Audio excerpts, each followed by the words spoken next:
بسم الله الرحمن الرحيم والصلاة والسلام على سيدنا محمد. أعوذ بالله من الشيطان الرجيم. بسم الله الرحمن الرحيم. الحمد لله رب العالمين الرحمن الرحيم مالك يوم الدين إياك نعبد وإياك نستعين اهدنا الصراط المستقيم صراط الذين أنعمت عليهم غير المغضوب عليهم ولا الضالين آمين. اللهم صل على سيدنا محمد وعلى آل سيدنا محمد كما صليت على سيدنا إبراهيم وعلى آل سيدنا إبراهيم وبارك على سيدنا محمد وعلى آل سيدنا محمد كما باركت على سيدنا إبراهيم وعلى آل سيدنا إبراهيم في العالمين إنك حميد مجيد. Ça va, vous allez bien? Ces assises sont entourées par les anges. Alhamdulillah. Ça, c'est un grand bienfait d'Allah Azza wa Jal. À propos, on va continuer avec Sayyidna, avec les successeurs du prophète sallallahu alayhi wa sallam, avec Sayyidna Omar ibn al-Khattab, qu'Allah soit satisfait de lui. À propos du partage des biens du trésor public, il dit « Tant que certains d'entre nous continueront à agir avec largesse envers les autres, je tâcherai de subvenir aux besoins de tout citoyen. En cas d'indulgence, nous nous entraiderons de sorte que chacun d'entre nous se contentera du peu qu'il aura. » Donc ici, ce qu'on appelle aujourd'hui la solidarité ou bien la justice sociale, le partage des biens. Comme vous avez entendu, il faut partager le bien et le mal avec ton frère. S'il a des soucis, tu essaies de les aider moralement, effectivement, financièrement. Tu dois toujours, comme j'ai dit, la fraternité est un contrat, comme le contrat un contrat de vente ou contrat de mariage, mais c'est un contrat sacré. Ici, donc tu dois aider ton frère, tu dois aider les autres, tu dois penser aux autres. Hein? Même tu dois devancer l'intérêt de l'autre sur ton intérêt, normalement. Ça c'est l'asl, ça c'est le règlement, la base. Normalement, ça commence par l'altruisme. Si tu ne peux pas être altruiste, tu dois partager 50-50, comme on dit. Sinon, tu dois donner le reste, et ça, c'est vraiment le minimum. Si la personne ne donne rien, c'est comme on a dit, une relation diplomate. C'est juste, voilà, mon frère. Donc, là, le prophète, le Sayyidina Omar, il a dit, on va partager le peu que nous avons. Par ailleurs, si on examine les missives que Sayyidina Omar adressées aux gouverneurs de province et aux chefs militaires, on constate facilement que son savoir s'étendait à tous les domaines. À Abu Moussa al-Ash'ari, il expliqua la méthode à adopter pour accomplir sa fonction de juge dans une lettre dont voici le texte: du serviteur de Dieu, le commandeur des croyants, à Abdullah ibn Qais. Que la paix vous soit accordée. Le pouvoir de juger les affaires des gens est une fonction prescrite par Dieu et une tradition établie par le prophète sallallahu alayhi wa sallam. Donc ça fait peur quand regardez Sayyidna Omar comment il parle là. La valeur, l'importance de ce poste en tant que gouverneur. Quand on t'expose une affaire, tâche de bien la comprendre. Donc ça, c'est les articles de la Constitution chez Sayyidna Omar. Tout d'abord, tâche de bien la comprendre. Puis, tâche d'exécuter la sentence qui te semble appropriée. Car toute résolution juste n'a aucun sens si elle n'est pas appliquée. Comprendre, prendre une décision et la mettre en pratique. Quelle intelligence, hein? C'est 14 siècles, ça fait 14 siècles, la justice. Lors des séances de jugement, observe un comportement équitable envers ceux qui comparaissent devant toi. Lors des séances de jugement, observe un comportement équitable envers ceux qui comparaissent devant toi. Ainsi, les notables ne solliciteront point une éventuelle injustice de ta part et les faibles ne désespéreront pas de ton équité.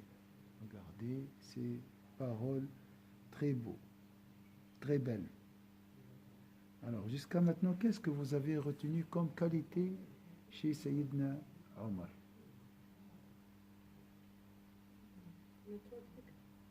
La méthode, hein, la justice, mais avec vraiment le respect et tout. Il y a des règles de justice.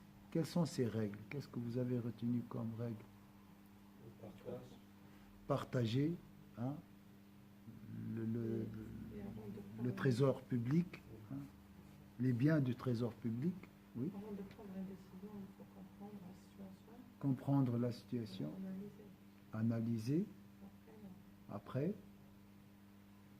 la méthode, après prendre une décision, comprendre l'affaire, prendre une décision et la mise en pratique. D'accord?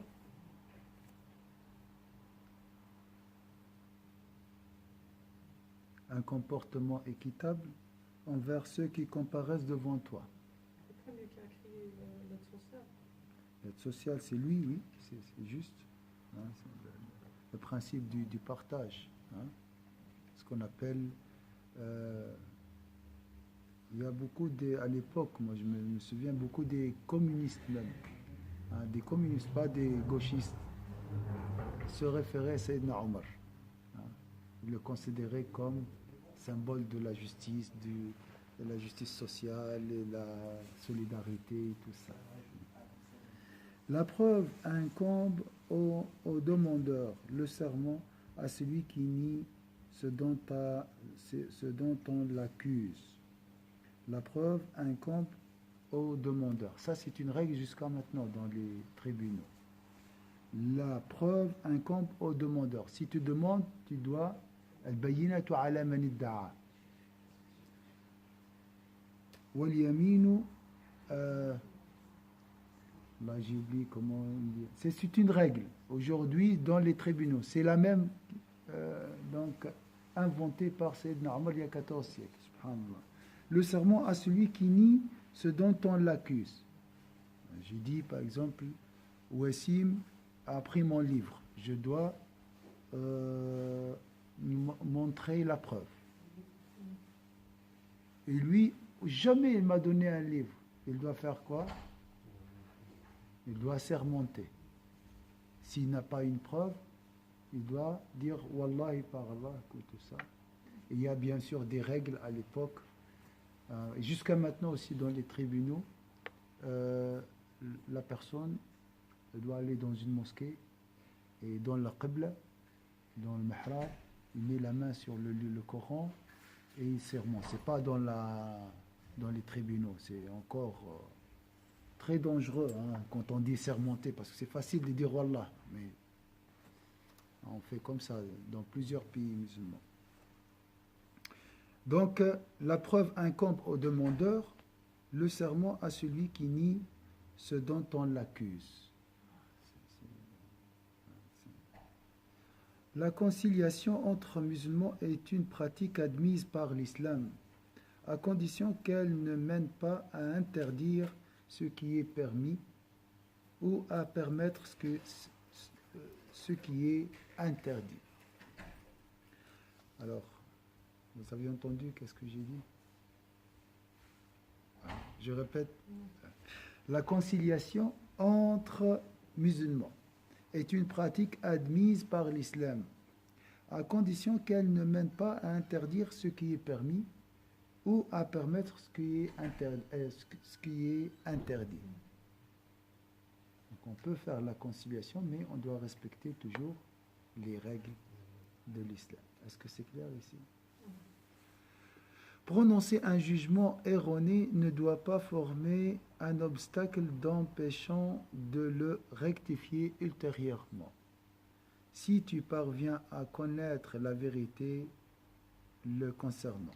Je répète, prononcer un jugement erroné ne doit pas former un obstacle t'empêchant de rectifier ultérieurement si tu parviens à connaître la vérité le concernant. Tout ça, c'est une lettre, hein? Une lettre envoyée de Sayyidina Omar à Abu Moussa al-Ash'ari. Est-ce que c'est clair ce point? Donc tu peux rectifier un jugement si tu parviens à connaître la vérité. Ah, c'est pas vrai, donc je change. Hein, je change le décret. La vérité est éternelle.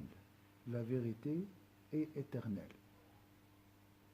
Et il vaut mieux se conformer à elle que de persévérer dans l'erreur. C'est beau, hein? La vérité, on dit aussi, les vérités ne changent pas. La vérité ne change pas. La vérité est éternelle. Et il vaut mieux se conformer à elle que de persévérer dans l'erreur.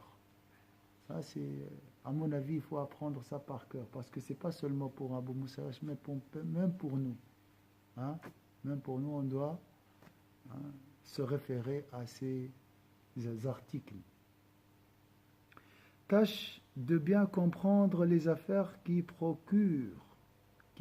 préoccupent ton esprit, du fait qu'elles ne figurent ni dans le Coran, ni dans la tradition du prophète. Alors, j'ai une affaire devant moi. Moi, je suis là, il parle à un juge. Un juge, d'accord? Hein? J'ai une affaire qui ne figure pas, qui ne figure ni dans le Coran, ni dans les hadiths du prophète sallallahu alayhi wa sallam. Je fais quoi?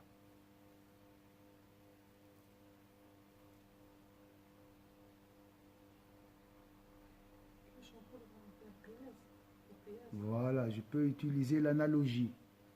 Hein? Donc, j'essaie de comparer un événement, un nouveau événement à un ancien événement. Et je compare les deux. Je vais faire ce qu'on appelle l'analogie. Donc, je réfléchis, j'essaie de comprendre. Sache bien distinguer entre elles ce qui ressemble le plus à d'autres lois islamiques établies et tire-en une décision par procédé analogique. Masha'Allah, c'est exactement ça. Masha'Allah. C'est bien. Tâche à ce que cette décision soit la plus susceptible de plaire à Dieu et la plus proche de la vérité. Donc si j'ai une nouvelle affaire pour la première fois, voilà, j'essaie de la comparer. L'analogie, c'est ça, c'est une comparaison à une ancienne affaire et voir les, comment on dit, les ressemblances entre les deux. Voilà. Accorde un délai à celui qui revendique un droit. Il ne faut pas lui dire directement, oui, tiens, tu as raison. Il faut prendre... J'ai entendu aujourd'hui, par exemple, si tu reçois un email, il ne faut pas répondre directement. Si tu hésites ou bien réfléchis, prends un peu du temps.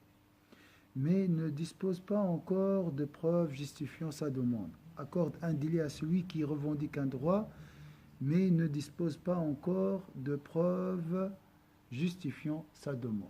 Il n'a pas de preuves, donc tu lui donnes un délai pour amener des preuves. C'est logique. Hein? Aujourd'hui, c'est logique. Mais imaginez, on est dans un désert et ça fait 14 siècles. Hein? Quand même, c'est fort. Hein? Subhanallah. Comment Sayyidina Omar est arrivé à trouver tous ces articles ou toutes ces lois? Sayyidina Omar, il avait ce qu'on appelle l'intuition. Il est muhaddath. Le mot muhaddath, ça veut dire qu'il reçoit des intuitions. Les intuitions, c'est quoi? C'est comme des éclairs, comme une lumière qui descend dans le cœur. On ne sait pas comment. Elle a retenu, hein, parce qu'elle elle les connaît très bien.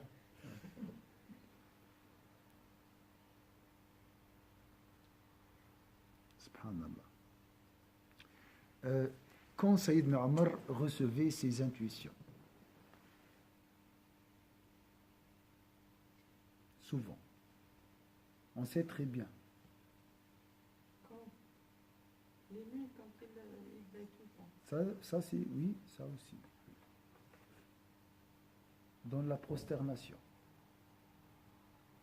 Allah dit, prosterne-toi et rapproche-toi. Dans la prosternation, tu deviens très proche d'Allah Azzawajal, et là, c'est un terrain propice pour recevoir les intuitions d'Allah Azzawajal. Vous avez reçu des fois des éclairs, non? Inch'Allah. Inch'Allah qu'Allah nous donne, Inch'Allah. Pourquoi dans la prosternation? Et pourquoi on est très proche de Dieu, normalement?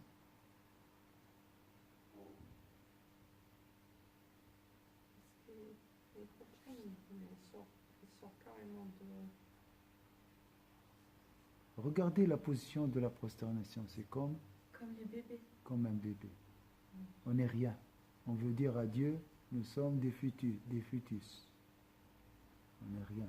On ne possède rien, ni argent, ni intelligence, rien. Je suis comme un fœtus dans le ventre de sa mère. Je retourne vers rien. Vous voyez? Et quand tu es rien, tu reçois tout. Quand tu redeviens rien, hein, tu reçois tout. Alors les obstacles, c'est quoi? Les voiles, c'est l'orgueil, c'est moi, je peux, je suis fort, pourquoi moi? Qu'est-ce que j'ai fait? La révolte, je suis intelligent quand même, hein? Ça m'arrive toujours, ça n'arrive qu'à moi, hein? Les autres sont... Hein? C'est l'orgueil, la révolte. Ça, c'est la cause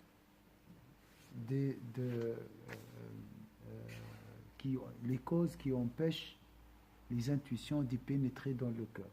Mais lorsqu'on est éprouvé, lorsque nous avons un grand problème, nous devenons ou bien des malades, ou bien nous retournons vers Dieu. Nous acceptons le destin. Nous faisons le repentir. Parce que vous voyez, et quand on est fort, nous oublions Dieu. Et si tu oublies Dieu, tu ne reçois rien. Et si tu penses toujours à Dieu, tu reçois le bien. Hein? La prosternation, la vraie prosternation nous rapproche de Dieu dans ce sens-là. Nous revenons à la terre. Nous venons de quoi? De la terre. Et nous retournons vers quoi? Voilà, c'est fini. Il faut penser à ça. Mashallah Wassim, il a dit, l'imam, il est magnifique. Oui, il a fait les éloges de la terre. Tel a insulté un autre. Oui, il a insulté de la terre. Est-ce que c'est clair ici? Ça, c'est la réalité. Donc, avec cet esprit, Inch'Allah, tu vas vivre bien, tu vas vivre toujours avec Dieu. Tu as besoin toujours de Dieu. Hein? Et tu reçois beaucoup de Dieu aussi. Donc, Sayyidina Omar, il était toujours dans cet état d'esprit. Il retournait toujours à Dieu. Il s'accusait d'hypocrite. Il disait, Sayyidina Omar, je suis hypocrite. Le successeur, hein, du prophète, sallallahu alayhi wa sallam, le deuxième successeur, il dit toujours, non, je ne suis pas sincère. Je suis hypocrite.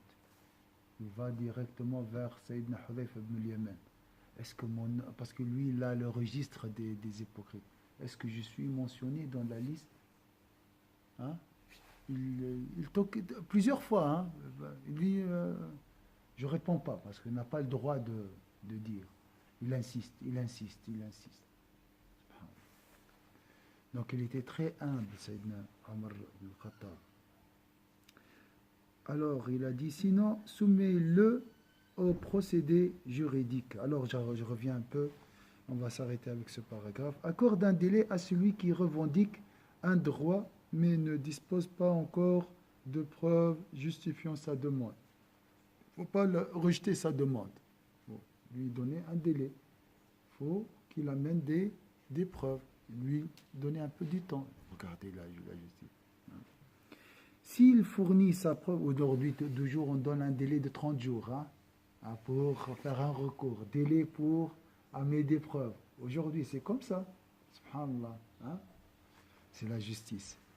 S'il fournit sa preuve avant la fin du délai, accorde-lui son droit.